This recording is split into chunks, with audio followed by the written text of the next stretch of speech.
Civil score लगातार गिर रहा है, क्या बैंक भी बार बार आपका लोन या क्रेडिट कार्ड रिजेक्ट कर रहे हैं? तो कई लोगों को ऐसा लगता है कि अपना ईएमआई लेट करने से सिविल स्कोर खराब होता है, लेकिन सच्चाई यह नहीं है। आज मैं आपको 7 ऐसी बड़ी गलतियां बताऊंगा जो बहुत ही बुरी तरह अपना सिविल स्कोर को ख़राब कर सकती हैं और भविष्य में आपका अपना लोन या क्रेडिट कार्ड रिजेक्ट होने की संभावना बढ़ सकती है। अब बात करते हैं जो 7 गलतियां हैं वो कौन कौन सी हैं। उसमें से पहली गलती क्या है? तो पहली गलती, ईएमआई या क्रेडिट कार्ड का बिल को बार बार लेट करना। कस्टमर क्या करते हैं, ईएमआई को लेट कैसे करते हैं बताऊं मैं आपको। कि आज मान लो कि किसी कस्टमर की 3 तारीख किस्त है मान लो, तो वो 3 तारीख को ना भर के वो 4 को या 5 को पे करता है। कस्टमर को अपन कॉल करते हैं कि आपको उससे 2 दिन पहले जमा करनी है, लेकिन कस्टमर बोलता है कि हमारे पास कोई इमरजेंसी आ गई या फिर हमारे पास व्यवस्था नहीं हुई, तो वो क्या है 1 दिन या 2 दिन लेट करता है। उसके चक्कर में उसके पेनल्टी लग जाती है और बाउंस चार्ज ऐड हो जाता है। तो उसका क्या है कि पहले से ईएमआई में भी आपका इंटरेस्ट पे हो रहा है और ये आपका बाउंस चार्ज और लेट फीस है वो और ऐड हो जाता है। तो ऐसे करके वो लोन और महंगा हो जाता है और आपका सिविल स्कोर भी डाउन हो जाता है। तो कस्टमर ये समझने को तैयार नहीं होता है कि ये अपनी ईएमआई लेट नहीं करनी है। और मैं आपको बता देता हूँ कि पहले जो क्रेडिट स्कोर था वो क्रेडिट सिविल में उसका समय सीमा दूसरी थी। मतलब कि 15 से 45 दिन का टाइम होता था, उसमें महीने भर में बैंक को रिपोर्ट करना होता था, जो सिविल होता है उसको, एजेंसी को। तो अभी क्या है कि अलग क्राइटेरिया हो गया है, क्योंकि इसमें अभी सेम डे रिपोर्ट होता है। जैसे मान लो आपकी 3 तारीख की ईएमआई आपने 3 तारीख को नहीं जमा करी, तो 4 को जमा करी, तो 1 दिन की आपकी डीपीडी आ जाएगी उसमें। 1 दिन की लेट आएगा उसमें, लिखा हुआ आएगा सिविल में कि आपका 1 दिन लेट। यदि आपने 2 दिन लेट की तो 2 दिन लिखा हुआ आएगा। कस्टमर को यह लगता है कि कुछ नहीं होता, अपने को 7 दिन का बैंक टाइम देता है, 3 दिन का टाइम देता है, 1 दिन का भी टाइम नहीं देता। चाहे एनबीएफसी हो, चाहे बैंक हो, चाहे कुछ भी हो, आपको 1 दिन का भी टाइम नहीं मिलता है। उसमें आपको सेम डे उससे पहले जमा करो। कई कस्टमर क्या करते हैं, जो नेच लगवा रखा है ना, उसमें सबसे ज़्यादा गलती करते हैं नेच में। उन्होंने मान लो 3 तारीख की ईएमआई है और नेच लगवा रखा है, तो वो क्या गलती करते हैं कि सेम डे ईएमआई डालते हैं अकाउंट में। और सेम डे डालने से वो नेच वाला जो डिडक्ट होता है वो कटती नहीं ईएमआई, और वो फिर उसमें बाउंस में चली जाती है। फिर कस्टमर बार बार कॉल करता है कि हमारी अकाउंट में ईएमआई थी, बैंक ने काटी नहीं। फिर अपन चेक करते हैं ना वो किस कारण नहीं कटी, फिर पता चलता है कि सेम डे आपने ईएमआई डाली है, इस वजह से वो ईएमआई नहीं कटी। तो ये गलती आपको नहीं करनी है। यदि आपने नेच लगवा रखा है कुछ भी है आपका, तो 2 दिन पहले आपको ईएमआई पे करनी है और आपको मिनिमम बैलेंस भी रखना है अकाउंट में। कई बार ऐसा होता है कि अकाउंट बड़ा होता है, मिनिमम बैलेंस होता है 5,000 का या 10,000 का, तो उसमें मिनिमम चार्ज कट जाता है। कई बार ईएमआई फिक्स डालते हैं कस्टमर, तो उसमें ईएमआई में से वो मिनिमम बैलेंस कट जाता है, तो वो ईएमआई आपकी कटती नहीं है। और वो बैलेंस कटने के चक्कर में, तो ऐसा भी नहीं करना है आपको। उसमें मिनिमम बैलेंस और ईएमआई का फंड ज़रूर रखें 2 दिन पहले। ठीक है, ये गलती नहीं करनी है आपको, क्योंकि ये बहुत सारी गलतियां हैं कि बहुत कस्टमर करते। एक अपना क्रेडिट कार्ड का भी ऐसा होता है कि सेम अपना जो बिल आता है ना, उसमें मिनिमम बैलेंस आता है, ओनली वो पे करते हैं। और उसका पूरा मतलब क्रेडिट कार्ड का जो लिमिट होती है उसको पूरा यूज कर लेते हैं और उसको कंप्लीट भी पे नहीं करते। और मिनिमम बैलेंस, उसका मिनिमम ड्यू बैलेंस आता है ना बिल, वो पे करते रहते हैं, उसमें भी आपका सिविल स्कोर डाउन होता है। तो ये गलती नहीं करनी है आपको, पहली गलती। ठीक है, अब बात करते हैं दूसरे गलती की, मतलब दूसरी गलती की। आप लोन ले रहे हो और क्रेडिट कार्ड ले रहे हो तो उसको डिफॉल्ट नहीं करना है। ठीक है, जैसे आपने लोन लिया तो उसको आपको रेगुलर पे करना है, उसको लेट नहीं करना है। तो आप कई कस्टमर सोचते हैं कि अपना लोन ले लिया और अपन उसको डिफॉल्ट कर लेते हैं और उसको पे नहीं करते हैं। वो क्या है कि कई कस्टमर तो ऐसे होते हैं कि ज़बरदस्ती पे नहीं करते हैं, ज़बरदस्ती भी पे नहीं करते हैं। वो क्या है, वो सोचते थे कि नहीं अपन तो जमा ही नहीं करेंगे, बैंक ऑटोमेटिक अपना सेटलमेंट या माफ़ कर देगा। तो ऐसा कुछ माफ़ वगैरह कुछ नहीं होता है।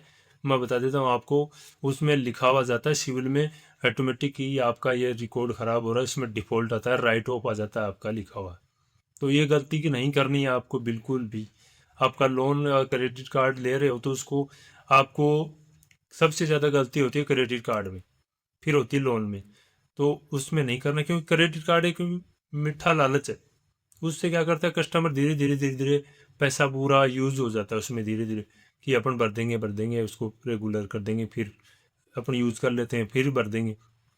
लेकिन कस्टमर है यहाँ तक पहुँच ही नहीं पाता, और वो एक टाइम ऐसा आता है कि वो पूरा पूरा क्रेडिट कार्ड खाली हो जाता है और उसको पे भी नहीं कर सकता, और फिर एक टाइम ऐसा आने के बाद में वो डिफ़ॉल्ट हो जाता है। तो ऐसा गलती नहीं करनी है आपको।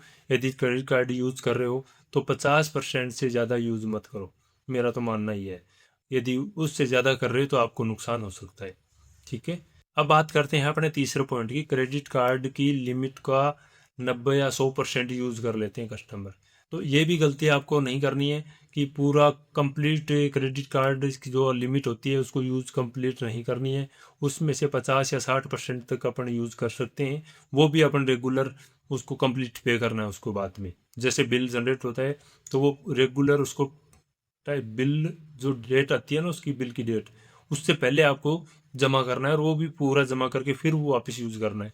तो ये करोगे ना तो उसमें आपका सिविल स्कोर डाउन नहीं जाएगा।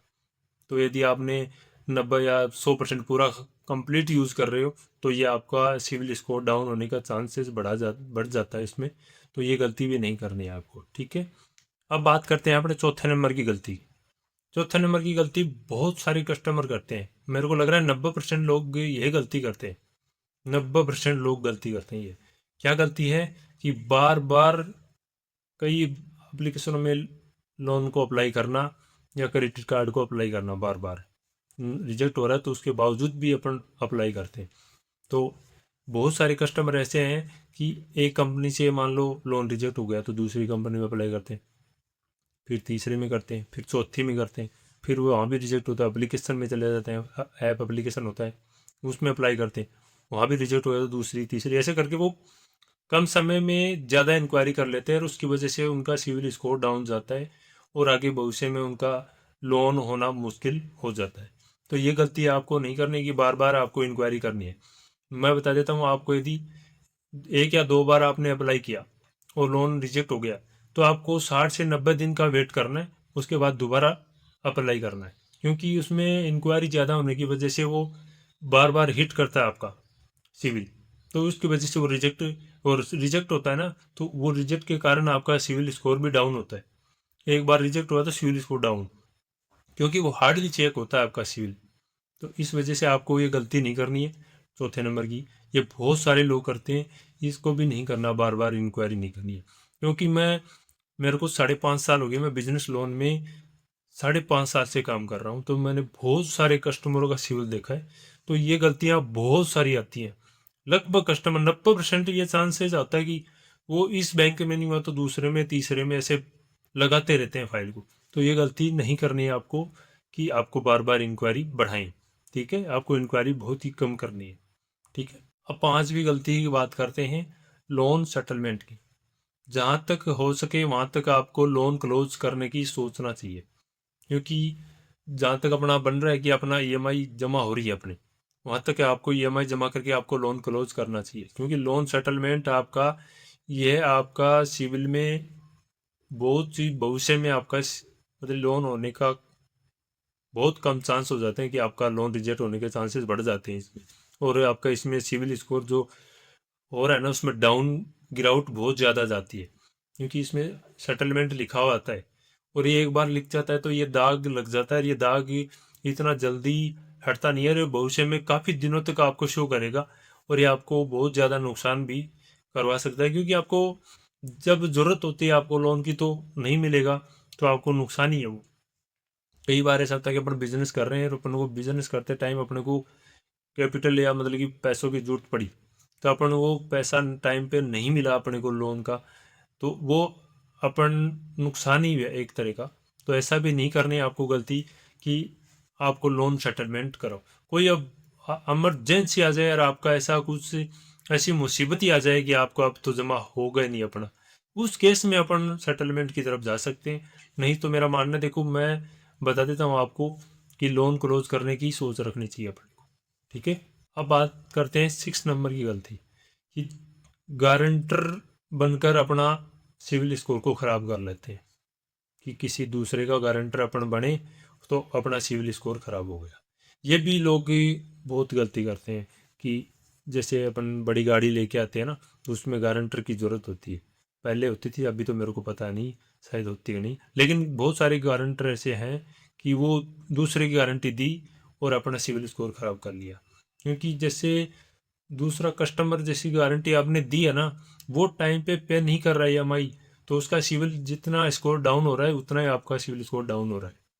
तो उसमें भी आपका रिजेक्ट होता है। आप चाहे कितना भी टाइम से पे कर लो ईएमआई को, आप कितना भी देखभाल कर लो सिविल का, जब तक दूसरा जिसकी गारंटी आपने दी है ना वो टाइम पे नहीं करेगा, तो जब तक आपका भी सिविल स्कोर डाउन जाएगा। ये गलती आपको नहीं करनी कि दूसरे की आपने गारंटी दी और वो आपका मतलब कि सिविल स्कोर खराब करवा रहे हैं। तो गारंटी भी इस ऐसे कस्टमर की देना आपको, या ऐसे इंसान की देनी है जो आपको टाइम से पे कर सकता है और आपका सिविल स्कोर खराब ना हो और आपको समझता हो। ठीक है, ये भी गलती आपको नहीं करनी। बहुत सारे कस्टमर ऐसे हैं कि दूसरे की गारंटी देते देकर अपना सिविल स्कोर खराब कर लेते हैं। ठीक है, ये भी गलती नहीं करनी है। 7वें नंबर की गलती बहुत ही इंपॉर्टेंट है, बहुत ज़्यादा। ये क्या है कि दूसरे के लोन में अपना मोबाइल नंबर अपडेट करवाना।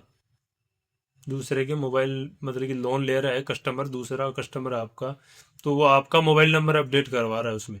तो ये भी गलती नहीं करनी है, क्योंकि आपका आजकल के अभी जो सिविल जनरेट हो रहा है ना, उसमें मोबाइल नंबर का भी बहुत ज़्यादा महत्व है।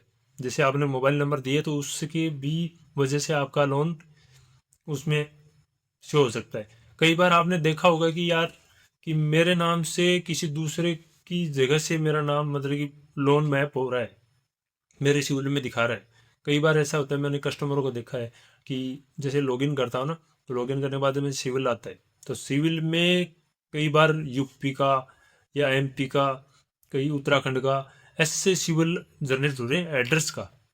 वो कस्टमर जानता भी नहीं है कि वो कस्टमर कौन है क्या है, और सेम नेम से लगभग सेम होता है उसमें कि नाम सेम हो गया और उनके नाम से गलती से वो मतलब मैप हो गया। और वो गलती से क्या होता है ज़्यादातर, तो वो जैसे कई बार ऐसा होता है कि सिम निकलवाते हैं ना अपन, दूसरी बंद रही हुई, तो कई बार नई सिम लेते हैं ना, तो उसमें भी गलतियां अपनी बहुत ज़्यादा होती है। एक कस्टमर था मेरा, अभी कुछ दिन पहले की बात है, 2-3 महीने की पहले की। तो वो क्या किया, नई सिम निकलवाई। जैसे नई सिम निकलवा कर उसने जैसे लोन के लिए अप्लाई किया ना, तो उसमें सिविल जनरेट हुआ, तो उसमें 3 लोन उसके मतलब कि थे ही नहीं कस्टमर के, वो दूसरे मैप हो गए उसके, दूसरे मैप आ रहे थे बार बार। वो मैप इसलिए आ रहे थे क्योंकि वो जो मोबाइल नंबर थे ना, उसकी वजह से वो लोन सिविल में कैप्चर हो गए और वो उस कस्टमर के नाम से आने लग गए। तो ऐसा भी गलती नहीं करनी है कि दूसरे के मोबाइल में मतलब कि दूसरे का लोन ले रहा है कस्टमर, तो दूसरे के लोन में अपना मोबाइल नंबर नहीं देना कभी भी। तो ये गलती भी नहीं करनी। बहुत सारे कस्टमर करते हैं ऐसी कि मेरा मोबाइल नंबर दे दो, कोई दिक्कत नहीं है। दिक्कत बहुत ज़्यादा आती है, जब आती है ना तो ऐसी मुसीबत बन के आती है कि आपको समझ में नहीं आता कि अब इस मुसीबत से हम बाहर कैसे निकलें। ठीक है, क्योंकि मैं 5.5 साल से ये बिजनेस लोन में काम कर रहा हूँ, तो ये मैंने बहुत सारी गलतियाँ ये देखी हैं। तो मैं ये कुछ इन वीडियो के माध्यम से मैं आपको बताना चाहता हूँ कि कुछ गलतियाँ ऐसी हैं कि कस्टमर ना करें। कई कस्टमर अनजाने में कर देते हैं, तो वे गलती नहीं करें। इस वजह से मेरा ये वीडियो बनाने का ये चालू हुआ कि हाँ ठीक है, मैं वीडियो के माध्यम से कस्टमरों को समझाऊँ। यदि 5 या 2 कस्टमर भी समझ रहे हैं ना यदि वीडियो के, तो वो बहुत ज़्यादा समझ रहे हैं मान लो। क्योंकि कस्टमरों को पता नहीं होता है और वो गलती अनजाने में कर देते हैं, और वो एक दिन फिर नुकसान उनको ज़्यादा भारी होता है। तो ये नहीं पड़े, इसलिए मैं ये वीडियो बना रहा हूँ। ठीक है।